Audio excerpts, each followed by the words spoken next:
Hallelujah. Devan වහන්සේට ස්තුති වේවා. தேவனுக்கே ஸ்தோத்திரம் உண்டாவதாக.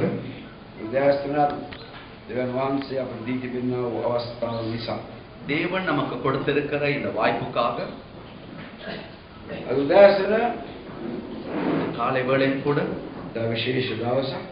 இன்றைக்கு நமக்கு ஒரு விசேஷித்த நாள். බොහෝ අවස්ථාවන් වලදී அநேக நேரங்களிலே මේ දවස இந்த நாள் අපිට කියනවා මේ මහා සිකුරාදා කියලා. நமக்கு சொல்லப்படுகிறது பெரிய வெள்ளிக்கிழமை என்று. ඒ වගේම ඉංග්‍රීසියෙන් කියනවා good friday. ஆங்கிலத்திலே குட் ஃப்ரைடே என்று சொல்லுவார்கள். දැන් ඇයි මේ සිකුරාදා යහපත් වෙන්නේ? ஏன் இந்த வெள்ளிக்கிழமை நல்ல நாளாகிறது? හරි. බොහෝස්තාවන් වලදී මනුෂ්‍යයන් අද ඇයි මේ සිකුරාදාව යහපත් සිකුරාදා කියන්නේ பெரிய වෙන්නේ? ලොකු ලොකුම සිකුරාදා. அது தமிழிலே நாங்கள் சொல்லுகிறோம் பெரிய வெள்ளிக்கிழமை என்று. දැන් ක්‍රිස්තු ධර්මය ඇවිල්ලා අපි දන්නවා கிறிஸ்துவின் தர்மத்தை குறித்து நமக்கு தெரியும். ඒක ආයතනයක් නෙවෙයි. இது ஒரு ஸ்தானம், நிறுவனம் அல்ல. කොලොසි පොතේ අපිට කියනවා 1:27 கொலோசியர் எழுதின புத்தகம் 1வது அதிகாரம் 27வது வசனம் சொல்லுகிறது, මොනවද? புறஜாதிகளுக்குள்ளே விளங்கிய இந்த ரகசியத்தில் உள்ள மகிமையின் ஐஸ்வர்யம் இன்னதென்று தேவன் தம்முடைய பரிசுத்தவான்களுக்கு தெரியப்படுத்த சித்தமானார். கிறிஸ்துவானவர் மகிமையின் நம்பிக்கையாக உங்களுக்குள் இருப்பதே அந்த ரகசியம். ஆமென்.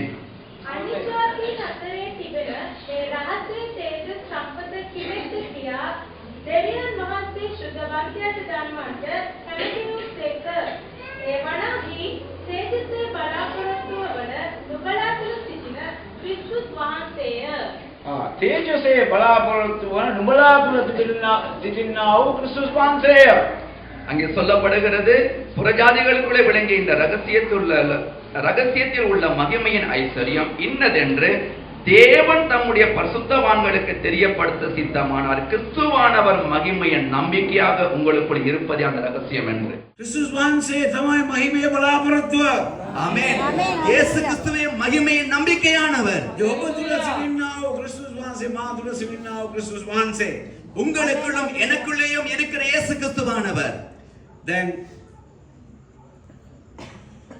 ක්‍රිස්තියානිකමට මධ්‍යස්ථ වෙන කාරණාව, ධර්මයට මධ්‍යස්ථ වෙන කාරණාවක් තමයි கிறிஸ்தவ தர்மத்துக்கு மத்தியஸ்தம் வகிக்கிற ஒரு காரியம்தான். ඒ පණිවිඩයට මධ්‍යස්ථ වෙන කාරණාව තමයි ක්‍රිස්තුස් වහන්සේ. அந்த செய்திக்கு மத்தியஸ்தம் வகிக்கிற ஒரு காரியம் தான் கிறிஸ்துவானவர். නමුත් ක්‍රිස්තුස් වහන්සේව අපේ පණිවිඩයෙන් එළියට ගත්තොත් අපිට පණිවිඩයක් නැහැ. இயேசு கிறிஸ்துவை அந்த செய்தியிலிருந்து வெளியே எடுத்தால் எங்களுக்கு ஒரு செய்தி இல்லை. ඒ පණිවිඩයක් නැහැ එතකොට. அப்பொழுது அங்கே ஒரு செய்தி இல்லை. නමුත් අපි අනිත් ධර්ම වලින් ඒ නායකව එළියට ගත්තත්, ஆனாலும் ஏனைய சமயங்களில் அந்த தர்மத்திலிருந்து அந்த தலைவர்களை வெளியே எடுத்தாலும் ඒ ධර්මය පවතින. அந்த தர்மம் அங்கே நடத்தி செல்லப்படும். හේතුව அதற்கான காரணம் ඒ ධර්මය මේ නායකයා තුල පවතින්නේ නැහැ. அந்த தர்மமானது அந்த தலைவனுக்குள்ளே நிலைத்திருப்பதில்லை. ඒක ෆිලොසොෆි.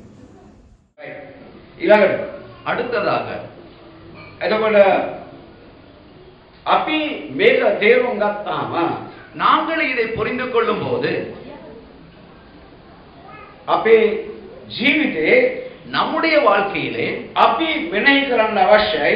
நாங்கள் தியானிப்பது முக்கியம். හැබැයි විශේෂයෙන් මේ කාලය තුලදී விசேஷமாக இந்த காலகட்டத்திலே යේසුස් ක්‍රිස්තුස් වහන්සේගේ දුක් විඳීමත් මරණයත් ගැන, இயேசு கிறிஸ்துவின் பாடுகளையும் அவருடைய மரணத்தையும் குறித்து. මක්නිසාද? காரணம் என்னவென்றால் උන්වහන්සේ මරුණේ அவர் மரித்தார் ක්‍රිස්තියානියා නිසා පමණක් නෙවෙයි. கிறிஸ்தவர்களுக்காக மாத்திரம் மரிக்கவில்லை. ක්‍රිස්තුස් වහන්සේ මරුනේ මේ ලෝකයේ සිටින සෑම මිනිසෙක් නිසා. ஆமென். இயேசு கிறிஸ்துவானவர் மரித்தார் இந்த உலகத்தில் இருக்கிற எல்லா இன மனுஷர்களுக்காகவும். ඔබේ මගේ මේ මුළු ලෝකයේ සිටින සෑම මිනිසෙකගේ පාපය උදෙසා උන්වහන්සේ පූජාවක් වුණා. உங்களுடையதும் என்னுடையதும் இந்த உலகத்தில் இருக்கிற ஒவ்வொரு மனிதர்களுடைய பாவத்துக்காகவும் இயேசு கிறிஸ்துவானவர் மரித்தார். ඉතින් අද වගේ දවසක ஆகவே இன்றைய நாளை போல ஒரு நாளிலே උන්වහන්සේ කුරුසියේ මැරිලා அவர் சிலுவையிலே மரித்து උන්වහන්සේගේ මරණයෙන් මරණය පරාජය කරා. அவருடைய மரணத்தின் மூலமாய் மரணத்தை ஜெயம் எடுத்தார். ஆமென். ඒ මරණයෙන් அவருடைய மரணத்தின் மூலம் පාපයේ රෝගයේ දිලිඳුකමේ බලය උන්වහන්සේ පරාජය කරා. பாவத்திலும் சாபத்திலும் நோயிலும் இருந்து வல்லமையை அவர் பெற்றுக் கொடுத்தார். යක්ෂයාගේ සෑම උපායක් සෑම ක්‍රියාවක් උන්වහන්සේ පරාජය කරා.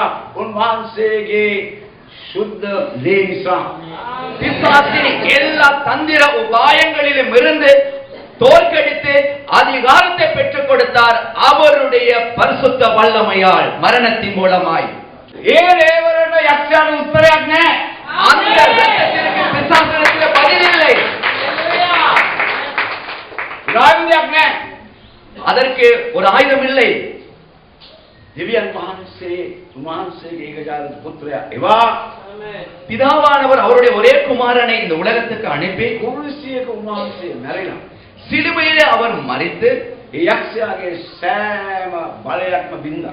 பிசாசுடைய எல்லா அதிகாரங்களையும் உரித்தெறிந்தார். අපට ජය දෙන පිණිස எங்களுக்கு வெற்றியை பெற்றுக் கொடுக்கும்படியாகவும் නව ජීවනයක් අපට දෙන පිණිස ஒரு புதிய ஜீவனை எங்களுக்கு கொடுக்கும்படியாகவும் අන්න ඒ නිසා තමයි මේ සිකුරාදා යහපත් සිකුරාදා.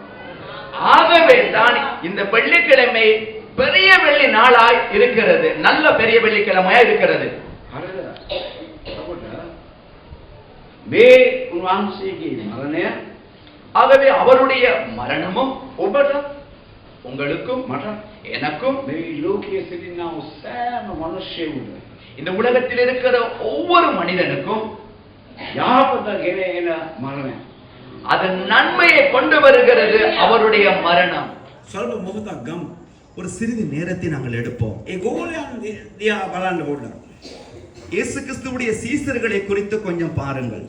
කොහොමද මේ ක්‍රිස්තුස් වහන්සේගේ මරණය ඒගොල්ලෝ බලපෑවේ කියලා.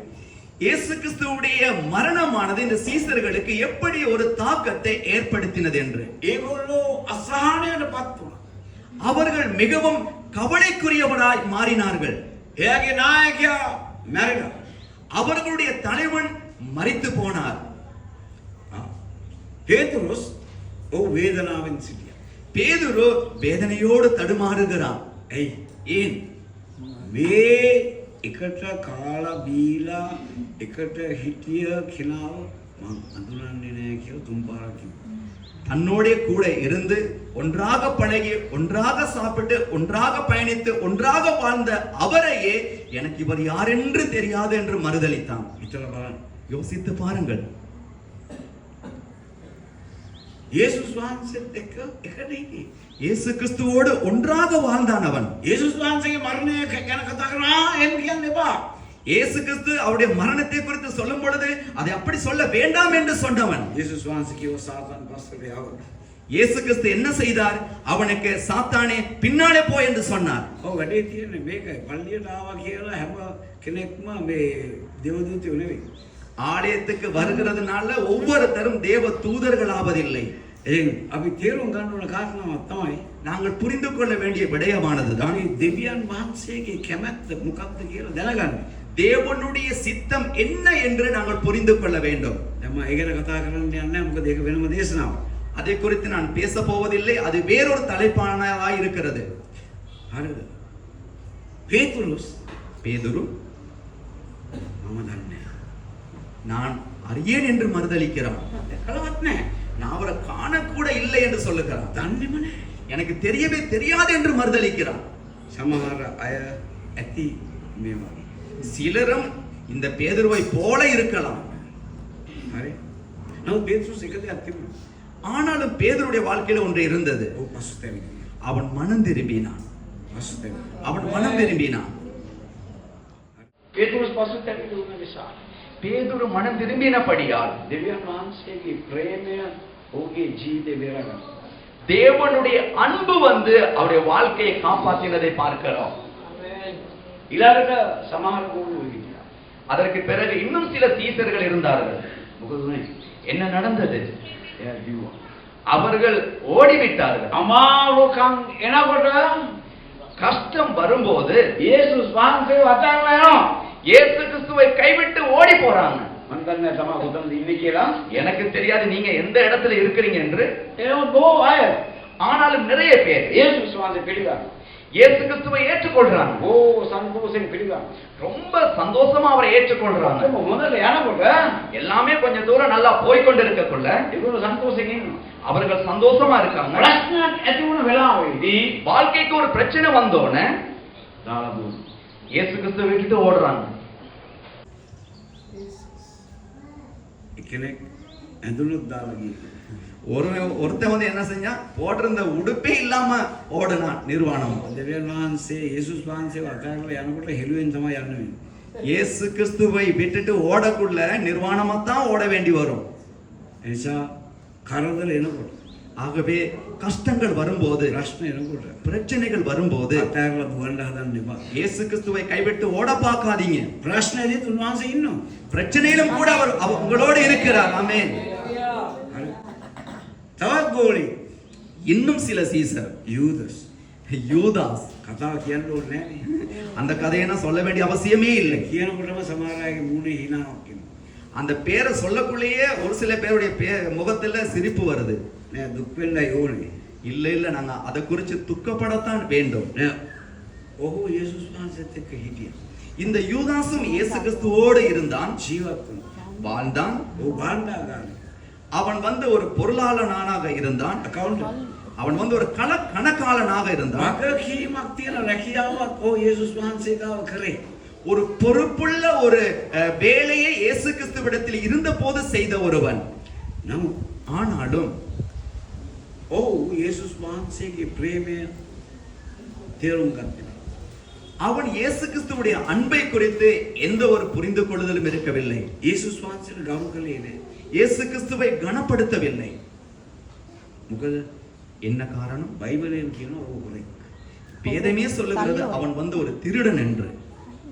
හරි. තමන්ට තානාන්තරයක් තියෙන්න පුළුවන් සභාවේ. உங்களுக்கும் சில நேரத்திலே சபையிலே பதவிகள் இருக்கலாம்.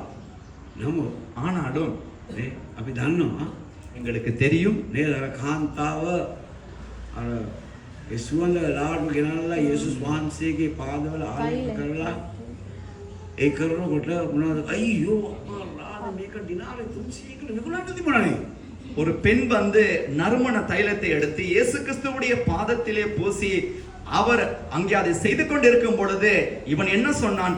ஐயோ இது இவ்வளவு பெருமதியானது, ஏன் இப்படி நீ செய்கிறாய் என்று. දුප්පතුන්ට කන්න දෙන්න තිබුණානේ. இதை வித்து நிறைய ஏழைகளுக்கு சாப்பாடு கொடுக்கலாமே என்று சொன்னான். අපරාධනේ මේක මේ කකුල් වලට ගන්නනේ. அநியாயமே இந்த நறுமண தைலத்தை பாதங்களுக்கு பூசுவது என்று சொன்னான். ඔය යේසුස් වහන්සේට කරු කරේ නෑ. அவன் இயேசு கிறிஸ்துவை மதிக்கவில்லை. ඇයි මම මෙහෙම කියන්නේ? ஏன் நான் இப்படி சொல்லுகிறேன்?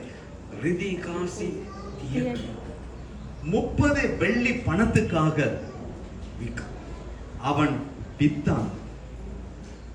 කිදෙන දානවද රිදී කාසි 30ක් කියන්නේ වහලෙකුගේ ගණන.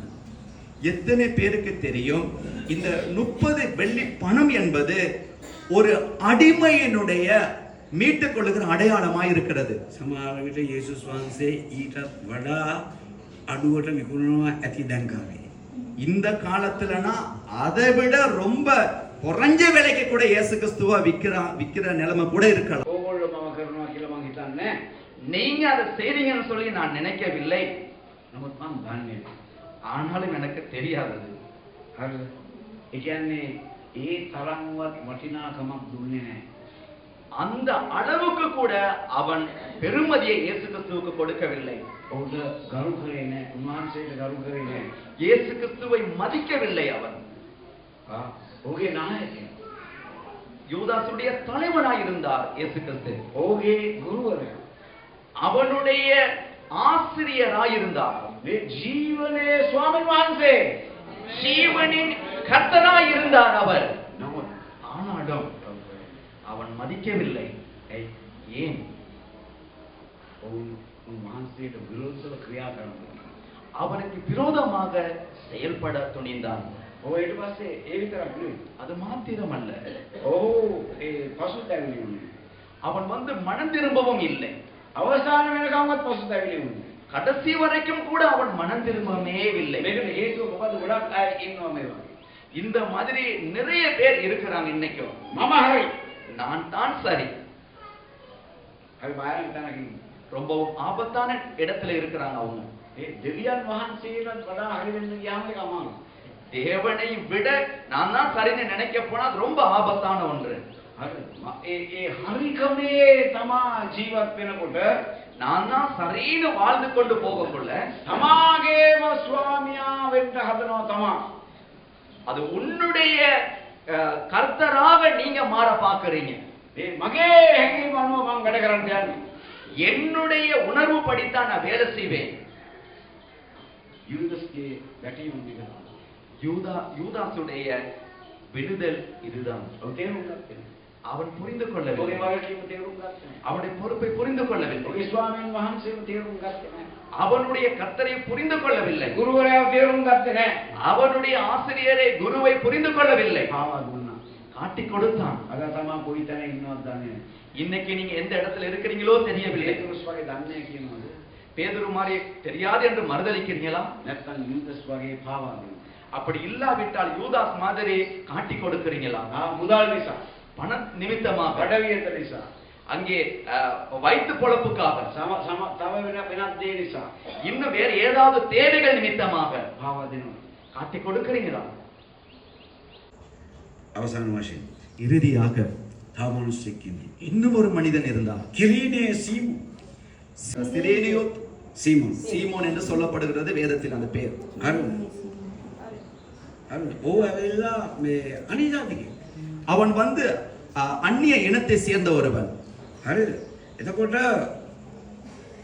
ඔහුට බල කළා කුරුසිය රැගෙන. அவனை கட்டாயப்படுத்தினாங்க இயேசு கிறிஸ்துவுடைய அந்த சிலுவையை தூக்கி கொண்டு போக சொல்லி. ඒ කියන්නේ යේසුස් වහන්සේ නෙමෙයි බල කරේ. இயேசு கிறிஸ்து அல்ல இவனை கட்டாயப்படுத்தினது. එතකොට ඒ රෝම සොල්දාදුවෝ ரோம ராணுவத்தினர் ඒගොල්ලෝ තමයි බල කරේ. அவர்கள் தான் கட்டாயப்படுத்தினாங்க. නමුත් ඔබ බෑ කිව්වේ නැහැ. அவன் இயலாது என்று சொல்லவில்லை. ඔව් දෙවියන් වහන්සේට සේවය කරන්න යේසුස් වහන්සේට සේවය කරන්න ලෑස්ති වුණා. அவன் தேவனுக்கும் இயேசு கிறிஸ்துவுக்கும் ஊழியம் செய்ய அவன் தன்னை ஒப்புக் கொடுத்தான்.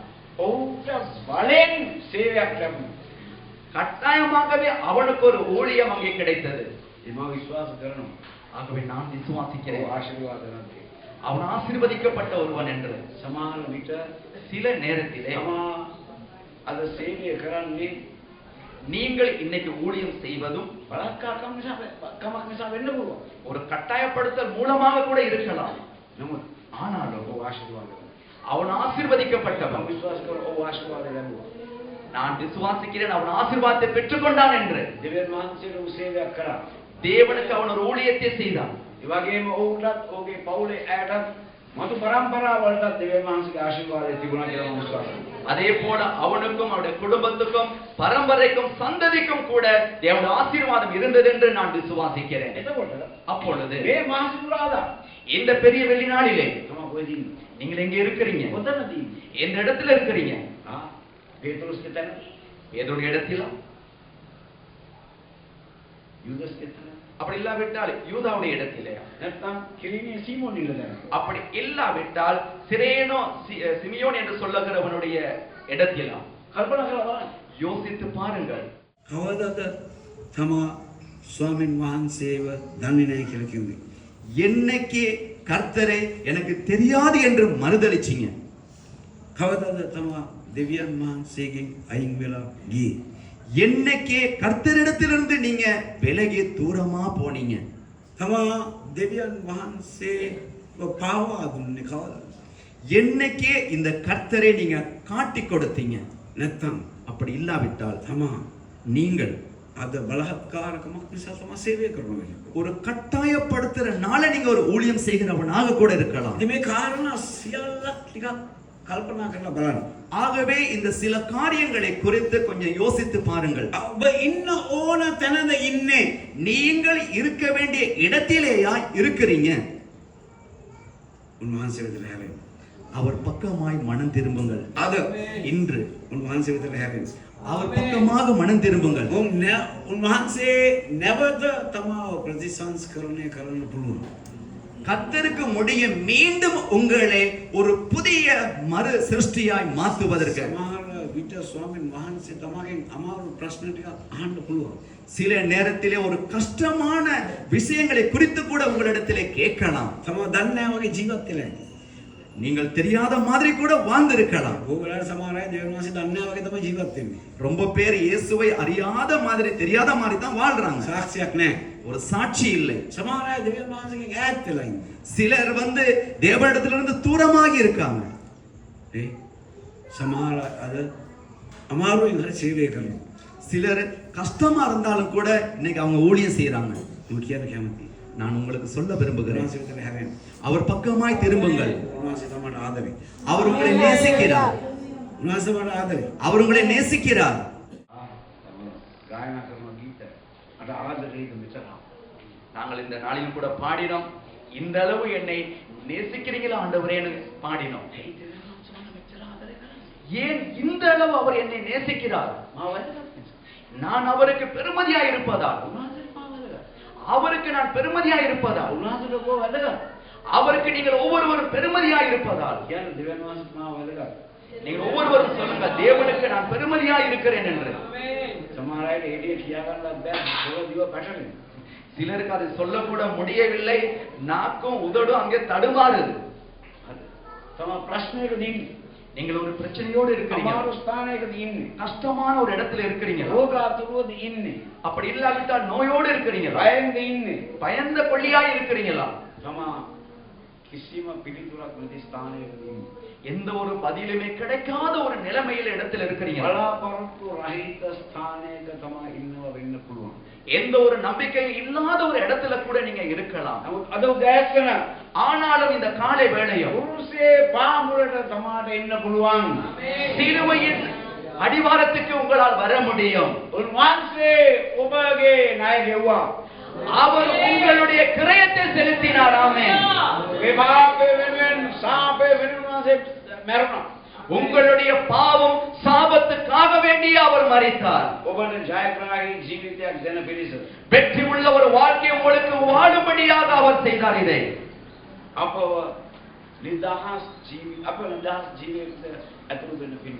நாங்கள் விடுதலையான ஒரு வாழ்க்கைக்குள்ளே பிரவேசிக்கும்படியாக இந்த காலை வேளையும் நாங்கள் யாவரும் எழுந்திருப்போம். நீங்கள் தீர்மானம் எடுப்பது முக்கியம். இவ்வளவு காலம் நீங்க வந்த மாதிரியே போக இயலாது. உங்களுடைய வாழ்க்கையிலே ஒரு மாற்றம் வேண்டும். அவரே எனக்கு தெரியாது என்று நீங்கள் சொல்லி இருந்தால் இனி அது முடியாது. இன்னைக்கு அதை தெரிந்து கொள்ள வாய்ப்பு இருக்கிறது.